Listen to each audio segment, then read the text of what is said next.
No, because baby, look, why Miss Natalie be eating? Because, yes. I run my city from the west side, big to best. I do a day to shy. Wayne, Louisiana, Dr. Dre to Los Angeles. This is it, bitch. Michael Misfit, high day, a legend and moonwalk. Sliding across the stage in '87. This that Tupac out the window. Both hands throwing up that middle finger. Fuck them other niggas, ratchet bitches, and my demons. Yeah, I'm queening.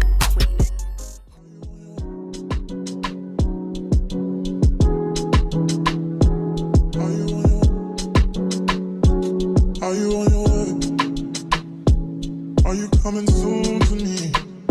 No parking in LA, so I'ma send an Uber to your place. It's my secret safe, safe with just you and me. We can't leave a trace. This is my favorite mistake. Oh, look in my eyes. Can you find the light? Do you feel alive? Look in my eyes. Do you mind the lies? Do you feel alive? Look in my eyes.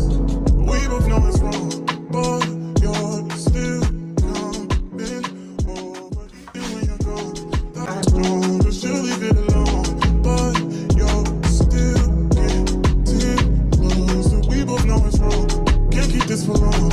All that's going on, put it in a song. Are you on your way? Are you coming soon to me? I'm getting impatient. Oh, look at what you do to me. Our secret safe, so you're my favorite mistake. That's why we gotta keep it on the low.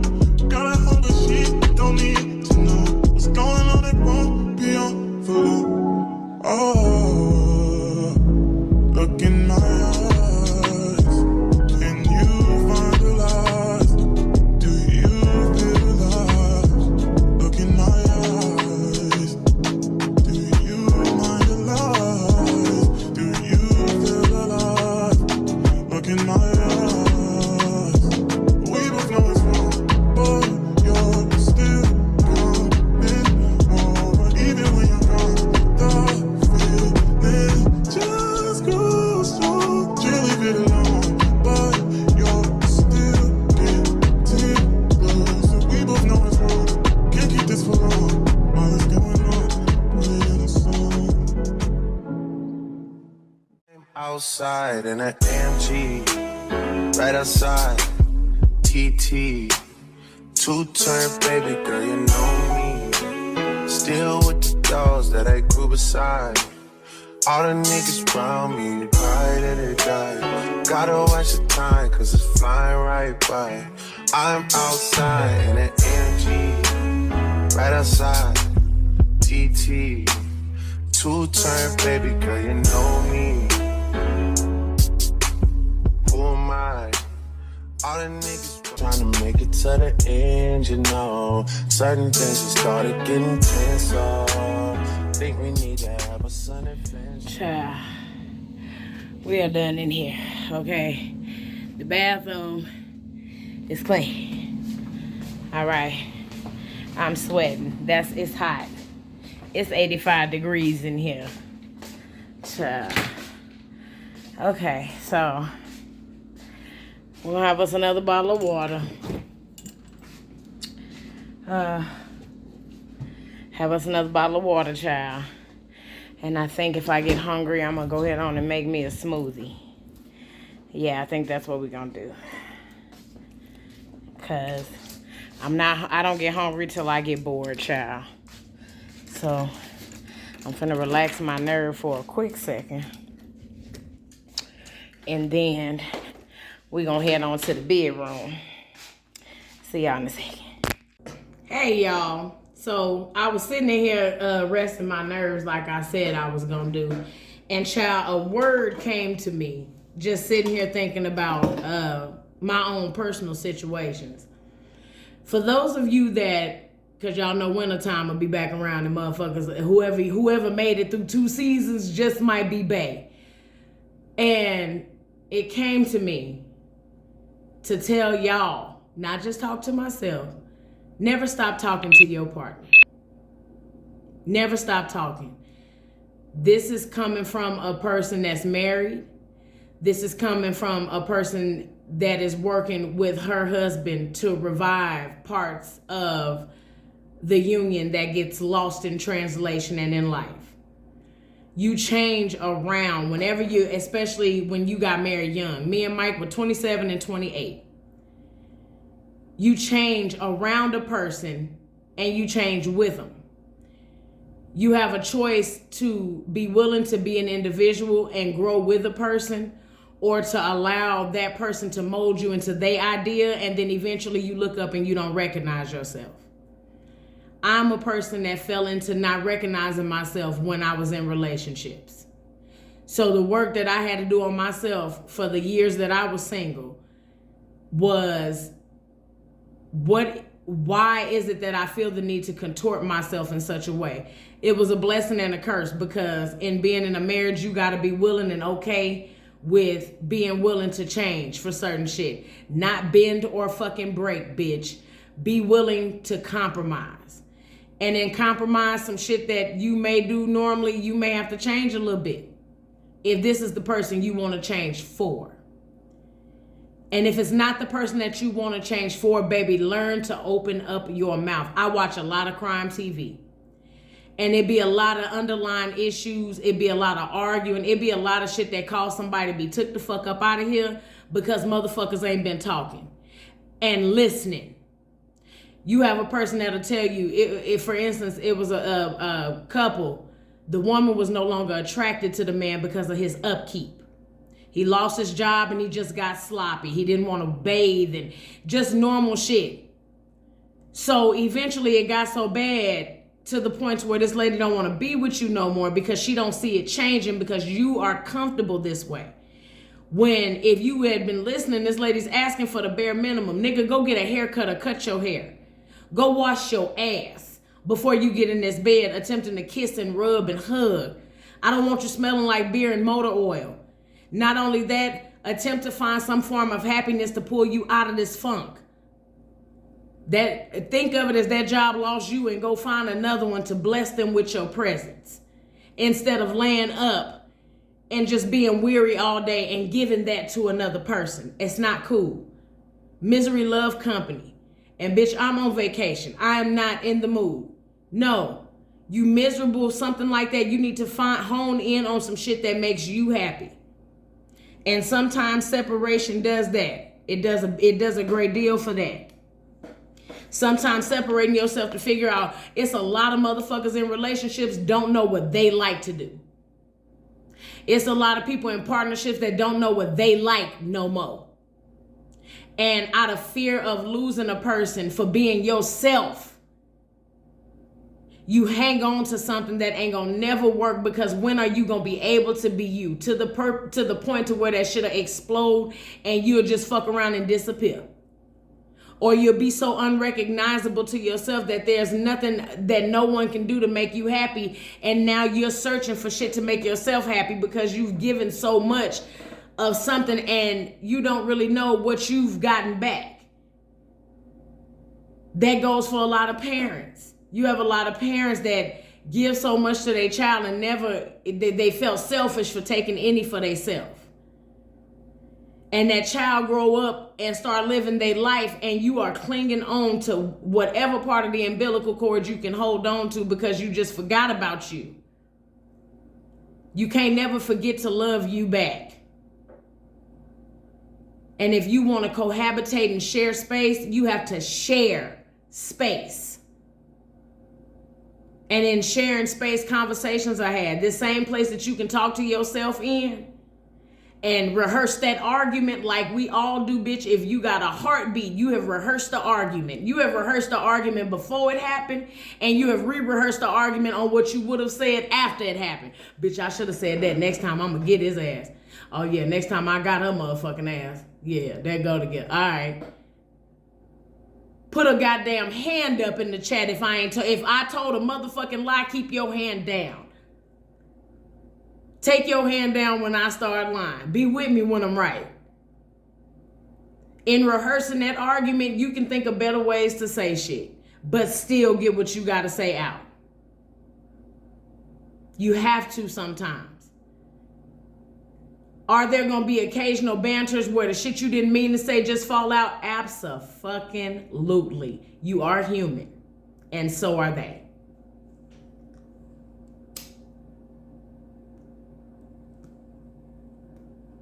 But find a space and a place for kindness.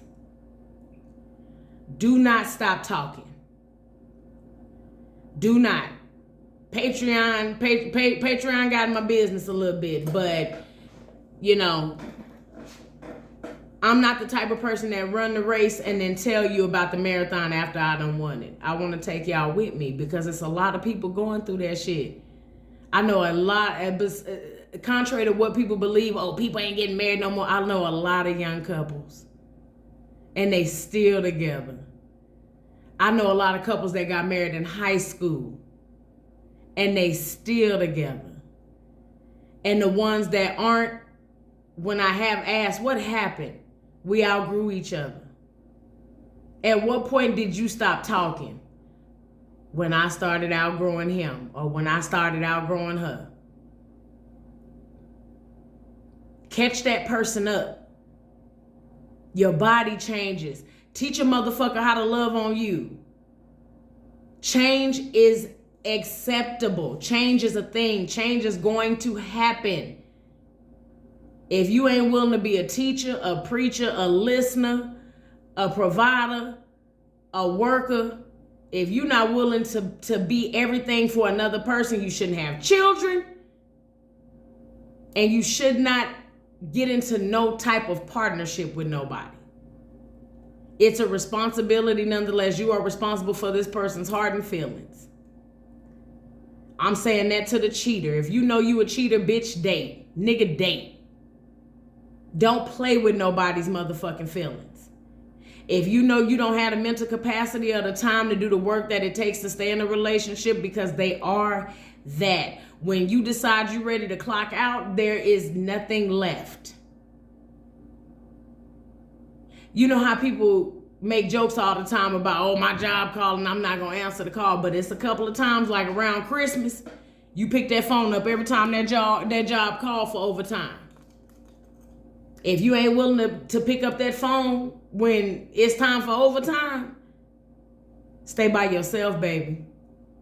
Stay by yourself. I'm not gonna never be the person to not speak marriage into the atmosphere. Hell, if the unfortunate incident was to ever happen and mine didn't work, I'm not gonna never not speak marriage into the atmosphere. It wouldn't be for me no more. But I done tried it. And tried everything at it. And tried my damnness to keep it. And the same goes for the person that I decided to get in the ring with. I'm talking about wholehearted try. I don't feel like trying no more, try. I don't want to do this no more, try. Find a reason to remember why you love a motherfucker, try. If that ain't the work you looking to put in, just sit this one out. No, a motherfucker ain't gonna tell you everything. There's always gonna be a secret. And a lot of that shit depends on your comfort level with your person. I think I told y'all, and even if I did or didn't, I'm gonna tell you again. When I went to Arizona with my sister, when I recorded that vlog and I had just had surgery, and I told y'all there was a man in that store that tried to talk to me. And bitch, I worked his ass like back in the day. Nigga, you finna pay for this shit. You're finna drop us home. We're not finna get no Uber. No, you're gonna take us home. You're gonna drive off before we walk to the door because you don't need to know where the fuck we going. The first person I wanted to call and tell was Mike. Nigga, I still got it. And people that ain't never possessed a love a certain way did not understand that. You scared. You scared. No, I love that man. That is my friend. That was my friend before anything. If a bitch hit on me, if it's a bitch around and I find her attractive, Mike can be standing right there. Said bitch is gonna know. He gonna know first. Mike, that bitch fine. I'm finna go over there. Go on, be a dog, dog. That is my friend. And I've never wanted to lose that. You understand? Same with him. Mike's a handsome man working at a football stadium. Bitch. I know my friend though. I told y'all once upon a time before me and Mike got married, Mike was texting a bitch. I knew what was going on before I even saw it. When you know a motherfucker like that, when you love a motherfucker like that for real, and I'm not talking about a motherfucker just materialistic shit. This is why I said in the video, y'all was laughing. I be wanting to struggle with a nigga. I want to go through it. I want to go through it because when we come out on the other side together and we look around and there wasn't nobody else in that space but us, it's a damn good feeling. Y'all already know when you by yourself, you feel like big dog when you done did something. Imagine that times 2. When me and Mike got that goddamn condo and me and Mike was able to put $4,000 down on that goddamn condominium and move in, bitch, and it wasn't a soul we was able to call. Me and Mike laid in the middle of that marble goddamn floor and we held hands and made goddamn dust angels because there wasn't shit swept up my bitch. We need to move in now. Me and my husband laid on that floor and cried, kicked, hollered, screamed. A, we was able to do this. B, we ain't dead broke. C, we did this shit. We did this. So when you able to come across milestones, and I may just feel that way because I got into a relationship with Mike as a child. I was 23 years old. I got into a serious relationship with Mike after I had just been done from being single from my teenage years. It took some time for myself. So a lot of shit that certain people wouldn't want to deal with or whatever, we fuck with each other enough where, okay, let's figure this out. And at some point, you start to realize, I don't like this shit, but I don't never say nothing. He don't like this shit, but he don't never say nothing. Then when shit blow up, it blow up. When the shit blow, it blow. Now motherfuckers are saying shit that could have been said when it happened. So that changed me. If I got an issue, I'm going to voice it to you right then and there. You feel like talking about it right now, or you want to wait? And we come in here and we do it. I say something he don't like, I'm not 100% in love with that shit. You want to talk about it right now? No, not really, Mike. I'm not in the mood. All right, come holler at me. And if I forget by the hour, you ready? Yeah, man, come on. I may not be ready at all, but fuck it. Let's do it. Because it matters to you. And you matter to me. So the situation matters to us. While we not talking. I ain't mean to hold y'all long, but the words are being fed to me and I'm just giving them to y'all. I'm regurgitating, treating y'all like baby birds. Yeah. Yeah, that's some real nigga shit. It's a lot of shit, especially if you got into relationships young and neither one of y'all were established and y'all built shit together. Yeah. It's gonna take that. It's gonna take that grit. If you ain't willing for that grit, if you ain't willing to hear bad news sometimes, if you ain't willing to have your feelings hurt, not only that, let me stop right there. If your feelings are hurting, you ain't got a motherfucker willing to do anything it takes to fix that. Maybe that's a narcissistic trait. Because I give a fuck. But that's my natural born nature. I'm a fixer. I want to fix it. I want to make it all right. I don't ever want to leave it broke. Even if it ain't going to be together, I don't ever want it to be broken. Every ex-boyfriend I got, we still cool. They know Mike, they speak to Mike. I don't ever want it to be broken. I've never been that person. Even failed friendships, I don't ever want it to be broken. If you see me, bitch, we can still speak. It's always been love. It just wasn't the type of love that I liked. So I decided to love it from a distance. You can be you, but I'm not willing to contort, change, or accept this you. The you that I met is the you that I want. But when you get a certain love, when you allow yourself to develop a certain love for yourself so much, and a person accepts the love that you have for yourself in such a way that they reciprocate the love you give to you, they reciprocate the love that you give to you, that should make you feel good enough to want to give the love that they give to themselves back. And if they don't give as much love, an adequate amount that you give to yourself, Mike is the type of person don't like to go buy new shit. I will put myself in some new garments if I see fit. I have to reproduce that kind of love into Mike. Babe, go get your hair cut. Now, Mike will go get a haircut. I take that back. Mike, go get you a pair of shoes. Oh, Nat, I got to do this. We'll figure that part out. Go get you a pair of shoes. Go do this for yourself. Because I know how it makes Mike feel to rag out. And I know motherfuckers ain't always got it. I'm motherfuckers. Hello. So whenever the opportunity presents itself, you be great to you. Because I'm going to be great to me. And ain't no way in hell that I love myself enough to be represented by somebody that don't know how to love themselves as much as I do. The person that you wish should always see the great in you, the greater good in you, and they want that so bad, they crave to bring that out. I had one of y'all say in the comments, I'm tired of catering to a man. I'm tired of cooking and doing all of this shit. You only tired because that motherfucker ain't fueling you. That nigga ain't giving you the energy.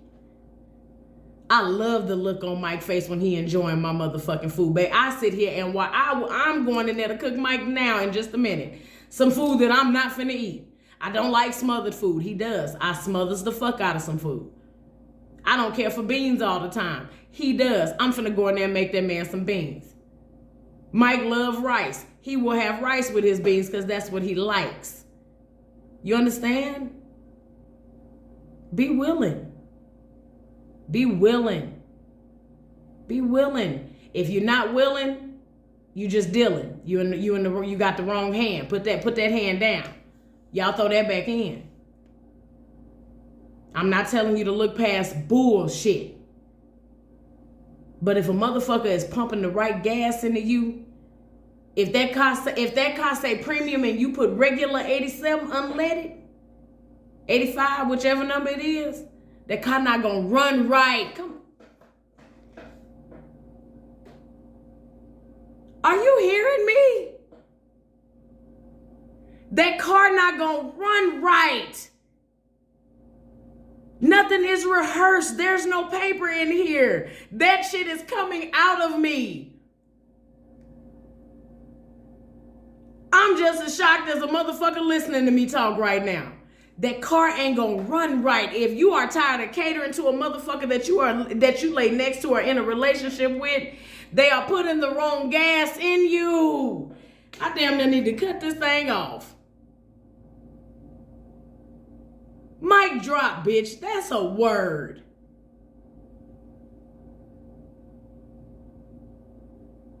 Mic drop, bitch. That is a word. You're not getting the right fuel, baby. You ain't being pumped with the right fuel, beloved. A motherfucker should fuel you so much you want to love them a certain way. You want to love them right. With the exception of the greedy motherfuckers that want to love everybody or want to know what it feels like to be loved by everybody. I'm not talking to you. I'm talking about the motherfuckers that want something.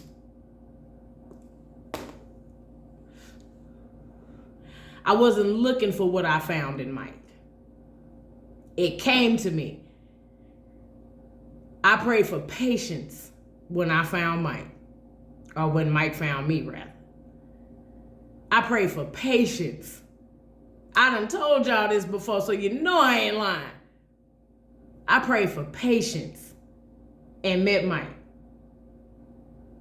Normal motherfuckers say, oh, I prayed for patience and got pregnant. I wasn't doing that. I prayed for patience and got a husband, child. I ain't prayed for patience no more since. Huh?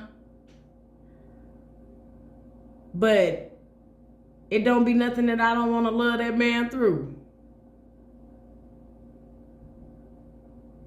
It's certain shit that you do have deal breakers, bitch. Not telling you not to do that. But it ain't nothing I don't want to love that man through. As mad as he make me, y'all seen me early in the vlog, bitch, ranting about the goddamn kitchen. And went in there and cleaned that shit up. Subconsciously, whichever conscience it is. I had to give that to y'all. We finna go live in a second. But I had to give that to y'all first. Y'all had to have that. I needed to hand y'all that.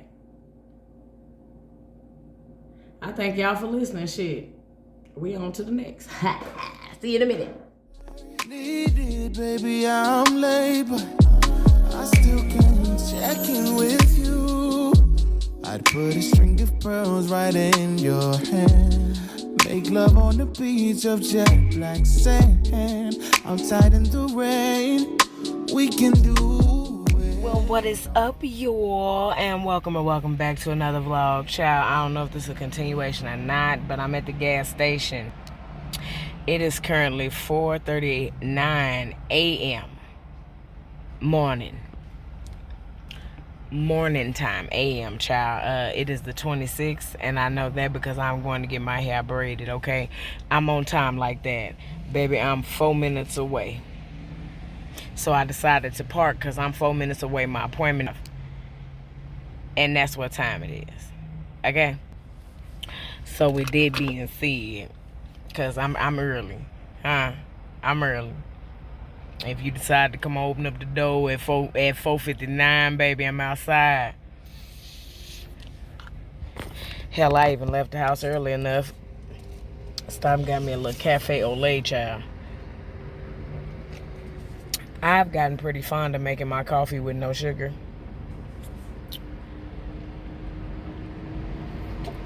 Ooh. I can feel the wake up. So I have mentally prepared, child, to be sitting here. I think now it's 2 of them braiding though. But I mentally prepared my mind for a 12-hour sit down. So I'm gonna be all right. I got my knapsack, child. I went and got me some gummy bears. I got me a sweater because I don't be knowing how cold people keep their house. So I dressed it warm. But I brought my sweater. Okay, I got me some water in there. All right, because we've been doing real good on the fast. I got them gummies. That's a moment of weakness. I probably will not eat them because I've been doing good. The first day I did water, and then I did vegetable chili that night. I had to eat something, child, because I do take medicine, okay? But I had me some vegetable chili. It was real good for it to not be no meat in it. Some plant-based shit. And I went from 2:30. I took me 2 water pills, child. Went from 233 down to 226 within the 2 days.